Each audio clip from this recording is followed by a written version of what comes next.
இந்த பூமியில் அற்புதமான அதிசயமான மந்திர விளையாட்டுகள் நிறைந்த ஒரு கருவி எதுன்னு பார்த்திங்கன்னா இயற்கை தான். ஒரு துளி உயிர் இருந்தாலும் மீண்டும் புதுப்பித்து கொள்ளும் சக்தி அதுக்கிட்ட மட்டும் தான் இருக்குது. உண்மையாக இயற்கைக்கும் மனிதனுக்கும் எவ்வளோ ஒரு நெருங்கிய தொடர்புனா, மனிதனுக்கு நோய் வரா மாதிரி இயற்கைக்கும் நோய் வரும், மனிதனுக்கு கஷ்டம் வரா மாதிரி இயற்கைக்கும் கஷ்டம் வரும். ஆனால் மனிதன் துவண்டு தன்னுடைய கண்ணீரையும் கவலையும் எடுத்துன்னு போய் எங்கன்னா கொட்டிடுவாங்க. ஆனால் மரம் அப்படி இருக்காது, செடி அப்படி இருக்காது. அந்த குறிய நேரம் வர வரையும் அது காத்திருந்து துளிர் விட்டு அப்படியே பிரகாசமாக பூக்களும் செடிகளும் காய்களும் தொங்கும் போது எவ்வளோ அழகாக இருக்கும் தெரியுமா? அதுதான் இயற்கைக்கும் மனிதனுக்கும் உள்ள வேறுபாடுகள்.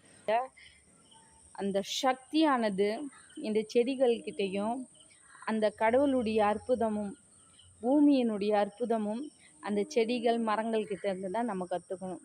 உண்மையாகவே இயற்கையினுடைய விளையாட்டு, கடவுளுடைய விளையாட்டு அற்புதமானது, மிக அழகானது, மிக தெளிவானது.